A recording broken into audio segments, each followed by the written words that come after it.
Assalamualaikum warahmatullahi wabarakatuh.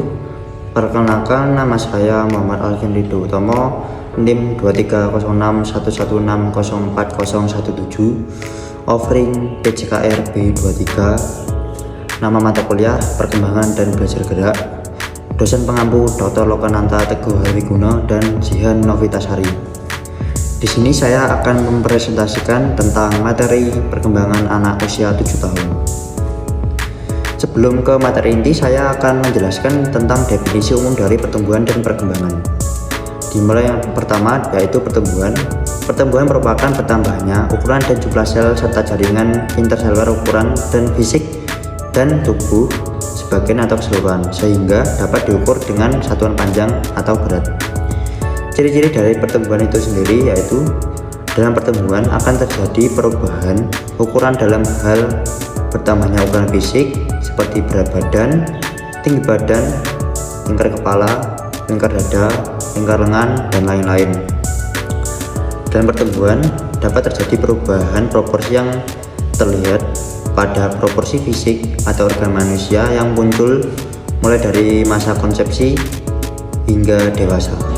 Yang ketiga, pada pertumbuhan dan perkembangan terjadi hilangnya ciri-ciri lama yang ada selama pada masa pertumbuhan, seperti hilangnya kelenjar timus, lepasnya gigi susu, atau hilangnya refleks tertentu. Yang kedua adalah dari perkembangan. Perkembangan merupakan pertamanya struktur dan fungsi tubuh yang lebih kompleks dalam kemampuan gerak kasar, gerak halus, bicara, dan bahasa, serta sosialisasi dan kemandirian. Ciri-ciri perkembangan yaitu perkembangan dimulai pada masa pranatal dan proses belajar dimulai setelah lahir. Perkembangan sebagai dimensi yang saling berhubungan. Perkembangan termasuk fisik, kognitif, sosial, spiritual, dan emosional saling memengaruhi satu sama lain. Perkembangan dan belajar berlangsung berkelanjutan sebagai hasil interaksi dengan orang, benda, atau lingkungan sekitar. Pola perkembangan anak adalah sama pada semua anak, tetapi kecepatan berbeda antara satu anak dengan anak yang lain. Terjadi perubahan dalam proporsi tubuh anak sesuai dengan fase perkembangannya. Kemudian bab selanjutnya yaitu perkembangan menurut teori atau para ahli. Yang pertama adalah teori Sigmund Freud. Teori perkembangan ini dikemukakan oleh Sigmund Freud menyatakan bahwa pengalaman seseorang di masa kecil serta hasrat alam bawah sadar memiliki pengaruh terhadap perilaku individu. Beliau juga mengemukakan bahwa konflik yang ada pada berbagai tahapan tersebut akan memiliki pengaruh hingga ke masa dewasa. Teori ini menyatakan bahwa pada setiap usia anak, titik hawa nafsu yang dapat disebut dengan sebagai libido akan berbeda. Seperti halnya pada usia anak 3 hingga 5 tahun, anak tersebut akan mulai mengenali identitas seksualnya. Pada anak usia 5 tahun, anak tersebut akan mulai mengenali tahapan laten dan mempelajari berbagai hal seputar seksualitas. Jika seorang anak tidak berhasil untuk menemukan atau menuntaskan tahapan tersebut, maka dapat berpengaruh pada karakter saat dewasa nanti. Sigmund Freud menyatakan bahwa sifat yang dimiliki individu sangat ditentukan melalui apa yang dialami individu tersebut mulai dari umur 5 tahun. Yang kedua adalah dari teori Erik Erikson. Teori perkembangan anak yang kedua adalah oleh Erikson yang merupakan salah satu teori psikososial yang paling populer hingga saat ini. Beliau melalui teori ini mengemukakan 8 tahap perkembangan psikososial individu yang berfokus terhadap interaksi sosial serta konflik. Berbeda dengan teori Sigmund Freud yang lebih berfokus pada aspek seksual seseorang, teori ini berfokus pada interaksi sosial serta pengalaman seseorang yang menjadi penentunya. Tahapan perkembangan anak yang ada pada teori ini juga digunakan untuk menjelaskan proses individu sejak bayi hingga meninggal dunia. Berbagai konflik yang dihadapi di setiap tahapan nantinya akan berpengaruh pada saat dewasa kepada pembentukan karakternya. Kemudian teori yang ketiga dari teori behavioral yang dikemukakan oleh John B. Watson, B.F. Skinner, serta Ivan Pavlov. Teori perkembangan anak yang ketiga ditemukan oleh tersebut yang berfokus pada pengalaman individu sepanjang hidupnya dalam pembentukan sifatnya hingga dewasa. Pada perspektif teori ini, segala perilaku seseorang dapat dijelaskan melalui pengaruh lingkungan. Teori behavioral juga memiliki fokus pada interaksi sosial atau interaksi lingkungan yang memiliki pengaruh terhadap karakter seseorang. Dan yang membedakan teori ini dengan teori yang lainnya adalah teori behavioral ini mengabaikan beberapa aspek seperti halnya perasaan maupun pikiran seseorang. Yang keempat adalah teori Jane Piaget. Teori perkembangan anak keempat yang dikemukakan oleh Jane Piaget yang berupa teori kognitif. Fokus dari teori ini adalah pola pikir individu, di mana beliau mengemukakan bahwa seseorang dapat melihat cara berpikir yang berbeda jika dibandingkan dengan orang dewasa. Pada teori ini juga proses berpikir dari individu menjadi pertimbangan penting sebagai aspek yang menentukan cara pandang untuk memahami dunia ini oleh seseorang. Terdapat beberapa tahapan yang dibedakan oleh teori ini sebagai berikut. Sensori motor stage yang terjadi ketika seseorang berumur 0 bulan hingga 2 tahun.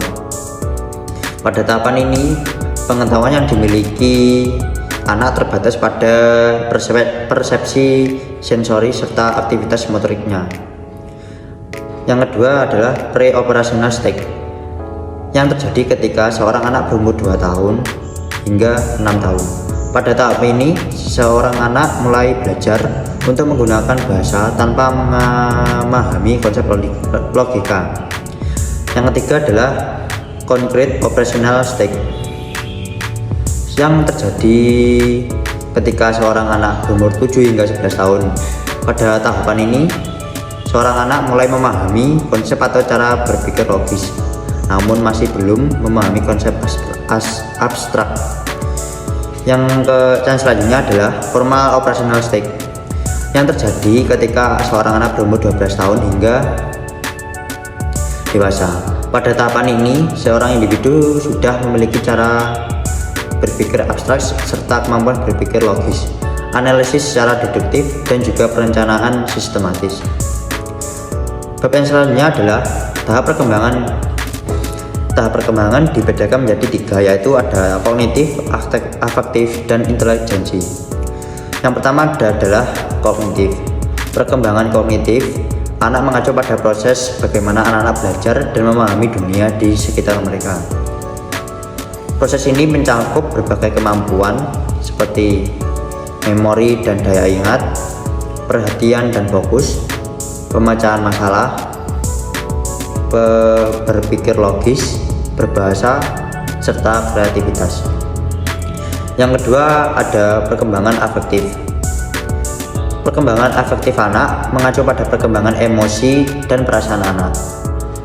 Proses ini mencakup berbagai kemampuan seperti mengekspresikan emosi. Anak-anak belajar bagaimana mengekspresikan berbagai macam emosi seperti kebahagiaan, kesedihan, kemarahan, dan ketakutan. Yang kedua, memahami emosi orang lain. Anak-anak belajar bagaimana memahami emosi orang lain dan bagaimana merespon dengan tepat. Yang ketiga adalah mengatur emosi. Anak-anak belajar bagaimana mengatur emosi mereka sendiri, sehingga mereka dapat berinteraksi atau bereaksi dengan cara yang sehat dan konstruktif terhadap situasi yang sulit. Yang terakhir adalah membangun hubungan. Anak-anak belajar bagaimana membangun dan memelihara hubungan dengan orang lain. Yang ketiga adalah perkembangan intelijensi. Intelijensi mengacu pada aspek perkembangan yang terkait dengan kemampuan sosial, emosi, dan perilaku.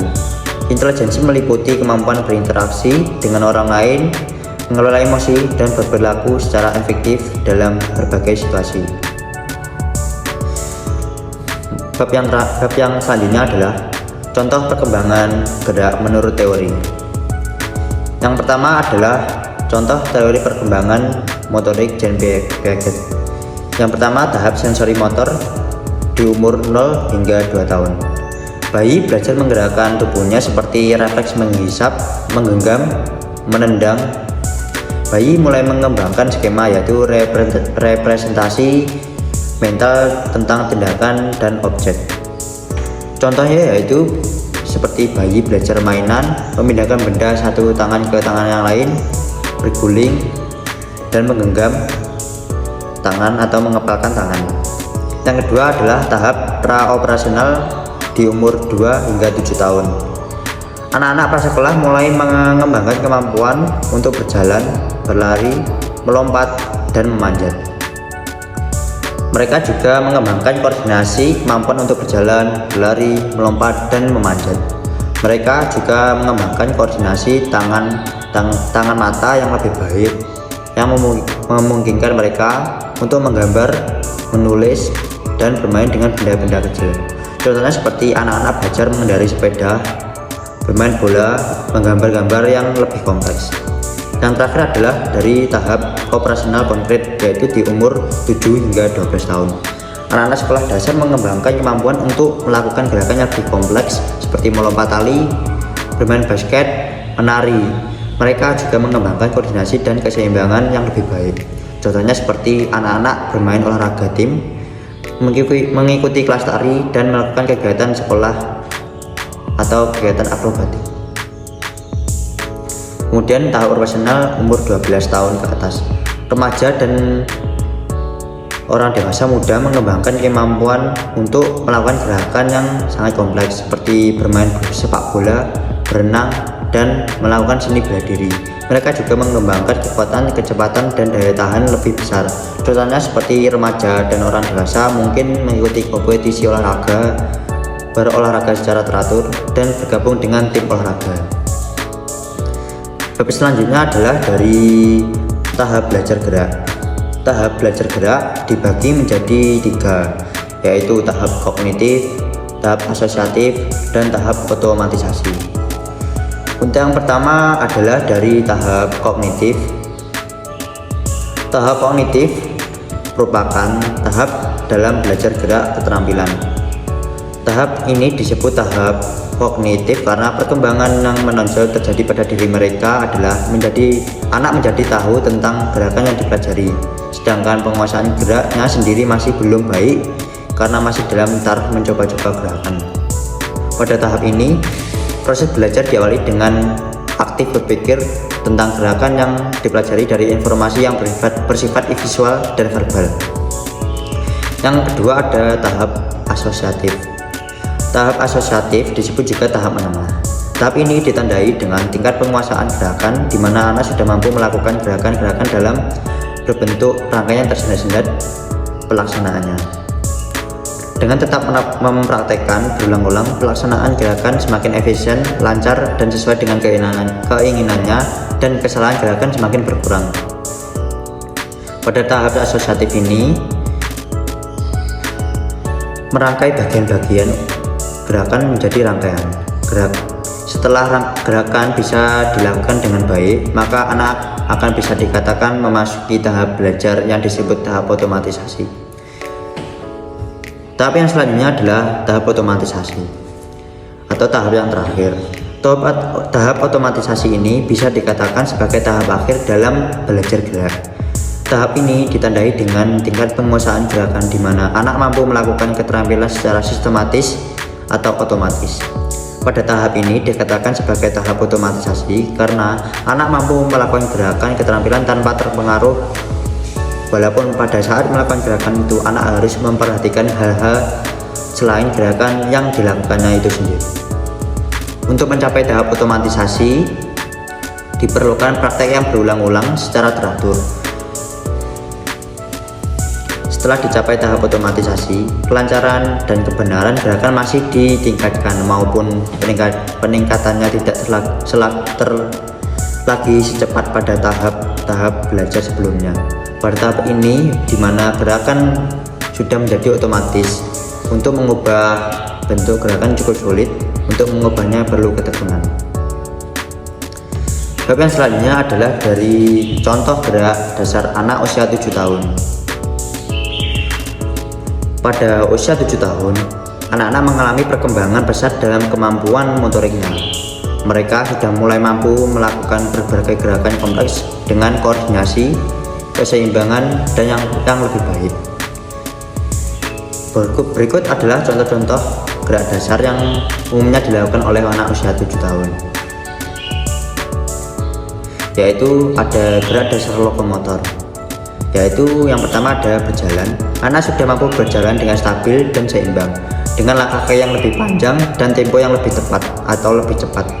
Yang kedua ada berlari. Anak-anak sudah mampu berlari dengan kecepatan yang lebih tinggi dan mampu mengubah arah dengan lebih mudah dan lebih cepat. Yang ketiga ada melompat. Anak sudah mampu melompat dengan kedua kakinya sekaligus, melompat dengan satu kaki dan melompat tali. Yang keempat ada meloncat. Anak sudah mampu meloncat ke depan, ke belakang, dan ke samping. Yang kelima ada menaiki dan menuruni tangga. Anak sudah mampu menaiki dan menuruni tangga dengan kedua kaki sekaligus, tanpa bantuan orang dewasa. Yang terakhir ada mengayuh sepeda. Anak sudah mampu mengayuh sepeda dengan dua roda tanpa bantuan orang dewasa. Yang kedua ada gerak dasar non-lokomotor. Yang pertama contohnya ada berdiri. Anak sudah mampu berdiri dengan tegak dan seimbang untuk waktu yang lama. Yang kedua ada duduk. Anak sudah mampu duduk dengan tegak dan seimbang di berbagai permukaan. Yang ketiga ada berbaring. Anak sudah mampu berbaring dengan tenang di berbagai permukaan. Yang keempat ada membungkuk. Anak sudah mampu membungkuk ke depan, ke belakang, dan ke samping dengan mudah. Yang kelima ada memutar. Anak sudah mampu memutar tubuh ke berbagai arah dengan mudah. Yang terakhir ada mengayun. Anak sudah mampu mengayun tangan dan kaki dengan mudah. Yang terakhir ada gerak dasar manipulatif. Contoh gerak dasar manipulatif ada yang pertama melempar dan menangkap bola. Anak sudah mampu melempar dan menangkap bola dengan berbagai cara seperti melempar ke atas, melempar ke bawah, dan menangkap dengan satu tangan atau dengan dua tangan. Yang kedua ada menendang bola. Anak sudah mampu menendang bola dengan berbagai cara seperti menendang dengan bagian kanan atau bagian kiri, menendang ke depan, belakang, dan ke samping. Yang ketiga ada memantulkan bola.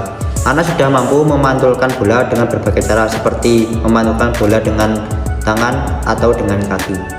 Yang keempat ada memukul bola.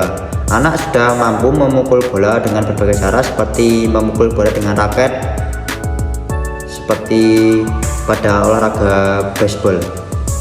Yang kelima ada menggambar. Anak sudah mampu menggambar, mewarnai dengan rapi dan tidak melampaui garis. Yang keenam ada memotong. Anak sudah mampu memotong kertas dan karton dengan rapi menggunakan gunting. Yang terakhir ada menempel. Anak sudah mampu menempel kertas dan karton dengan rapi menggunakan lem. Untuk bab yang terakhir, saya akan menjelaskan tentang gerak.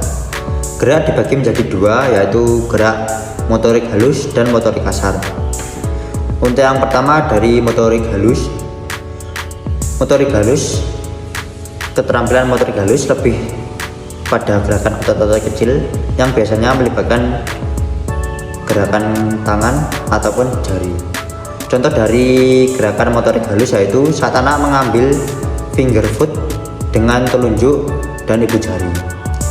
Yang kedua ada gerak motorik kasar. Keterampilan motorik kasar merupakan gerak yang melibatkan otot-otot besar tubuh seperti kaki, tangan, dan lengan. Contohnya pada saat anak merangkak, berjalan, melompat, berlari, dan sebagainya. Secara umum, anak laki-laki cenderung mengembangkan keterampilan motorik kasar lebih cepat daripada anak perempuan. Namun, anak perempuan biasanya akan mengembangkan keterampilan motorik halus terlebih dahulu sebelum laki-laki. Perbedaan ini dapat membantu kita memahami cara anak berkembang dan memberikan stimulasi yang sesuai untuk mereka. Selain itu, ada beberapa perbedaan antara motorik kasar dengan halus yang menarik untuk diketahui, yaitu diantaranya yaitu satu, fungsi. Baik motorik halus ataupun kasar memiliki fungsi yang berbeda-beda. Perkembangan motorik halus berfungsi dalam mendukung kemampuan file life skill pada kemampuan kemandirian anak, seperti makan sendiri, memakai dan melepas baju sendiri, menulis, menutup pintu, dan berbagai aktivitas sehari-hari lainnya. Sementara itu, perkembangan motorik kasar turut berfungsi sebagai fondasi dalam mendukung aktivitas bermain, belajar, melatih ketangkasan, gerak, dan daya pikir, serta bersosialisasi untuk membangun rasa kepercayaan diri pada anak.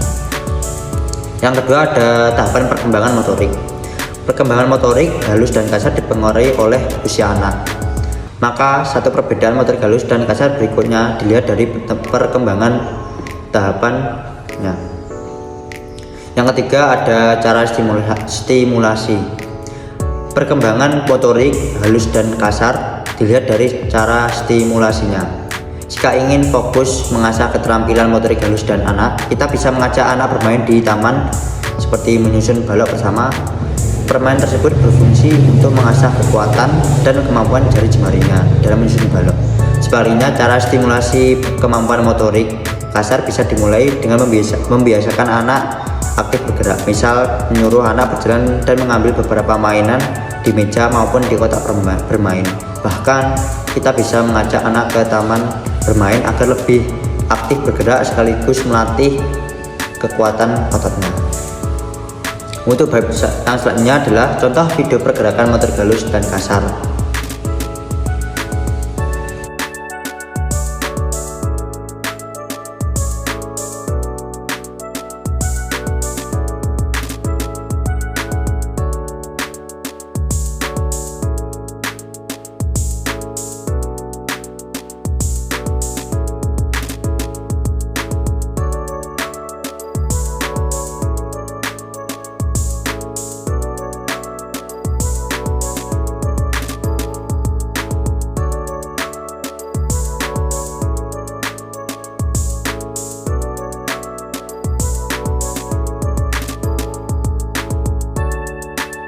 Sekian presentasi yang dapat saya sampaikan, kurang lebihnya mohon maaf. Wassalamualaikum warahmatullahi wabarakatuh.